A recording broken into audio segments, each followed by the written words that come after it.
And now, aviation weather around Alaska. Hello, I'm National Weather Service meteorologist Peter Chan, and I'll present now your aviation weather for Alaska as we go through the rest of this weekend and into early next week. Now, there's a few features that continue to be dominating our weather on this Saturday morning, at least. We still have a ridge of high pressure over the southeast and panhandle into northwest Canada. That ridge is breaking down.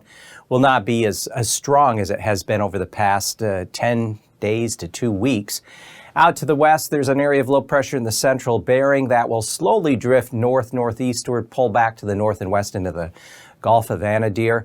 And the frontal system out ahead of it kind of pushes eastward very slowly and then just weakens. But between these two systems, we have a flow of moisture, southeast to south flow of moisture cutting across the Alaska Peninsula and then up along the west coast, bringing areas of mainly light precipitation. And it does include, in some cases, a light mix of rain and snow, and perhaps even a little bit of freezing rain or freezing drizzle. So Sunday morning, IFR conditions are expected here along especially the southwest slope there of the Brooks Range, northwest coast along the Chukchi Sea, and then down through the Seward Peninsula, Norton Sound, all the way down here to the Alaska Peninsula. Secondary weak area of low pressure in this location is spreading moisture northeastward up through the western and into the northern Gulf by the time we get into Sunday afternoon. So we expect IFR conditions to be increasing along the areas of the northeastern and northern Gulf, Prince William Sound, and even some of that moisture creeping northward up through the Susitna Valley to the Alaska Range. Still, we expect IFR conditions. There is a cold front working its way east with a band of mainly some light snow or light snow showers that'll impact areas of the North Slope and along the Arctic coast as we go through Sunday and into early Monday.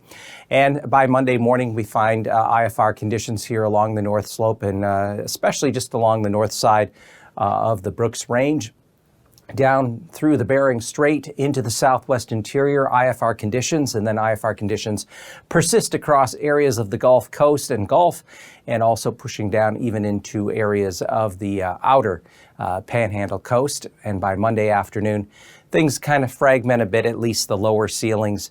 Any lower visibilities may improve a bit, but we still have IFR areas of the Gulf, perhaps north side of Prince William Sound up into the Copper River Basin, east side of the Talkeetna Mountains, also along the central eastern Brooks Range, and then areas around Norton Sound, the Bering Strait, and into areas of the southwest, pushing on up toward, Kuskokwim, lower Kuskokwim Basin. So for past conditions, Anaktuvik Pass up there in the central Brooks Range, IFR becoming MVFR there on Sunday. For Sunday and Adigan Pass, generally MVFR conditions are expected to hold there. And for Lake Clark and Merrill down along the west arm of the Alaska Range, IFR conditions are expected on Sunday. Further north, Rainy Pass, IFR as well.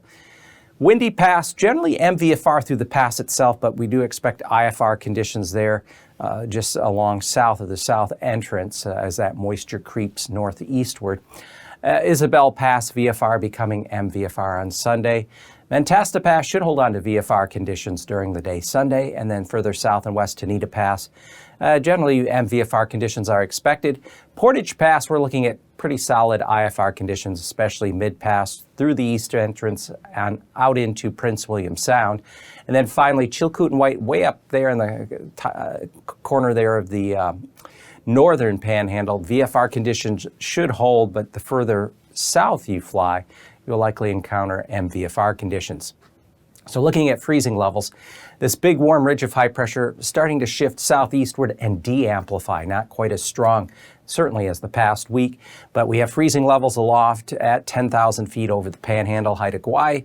Further west, they fall back off again, and then we have a southeast to south flow of air in the lower mid-levels of the atmosphere that's bringing in a little warmer air aloft, so that the freezing levels are above 4,000 feet now, all the way up into the western Brooks Range, and certainly around or a bit above 6,000 feet here through the Alaska Peninsula, and out ahead of the low that's just going to be sitting here over the central Bering before it scoots up into the Gulf of Anadyr by Tuesday morning.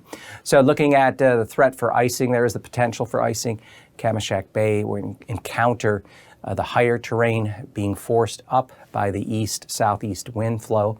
But given the higher freezing levels and given the depth of the clouds, we're looking at generally icing above 10,000 feet.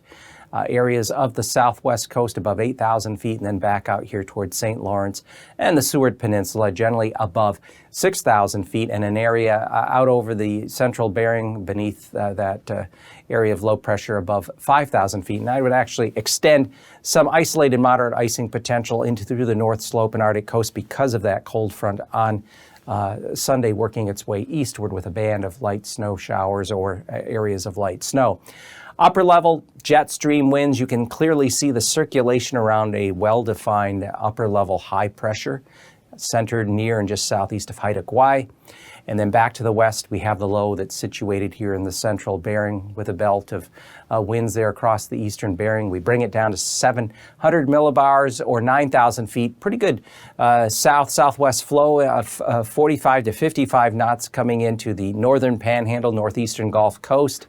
And then back to the west, we have a band of 35 to 45 knot winds all the way from just north of the eastern Aleutians up through Nunavik Island, Etolan Strait, across St. Lawrence back to the Gulf of Anadyr. And then at 3,000 feet, we see these stronger winds along the northern Gulf Coast, 40 to 50 knots, also coming in here across the lower end of the Alaska Peninsula vicinity of Lake Iliamna, cutting across the southwest interior, and then a pretty good belt of winds in excess of 60 knots in eastern Russia. So the greatest threat for some moderate turbulence will be here, lower Cook Inlet, entrance of Cook Inlet, across this lower region here of the Alaska Range up into the southwest interior.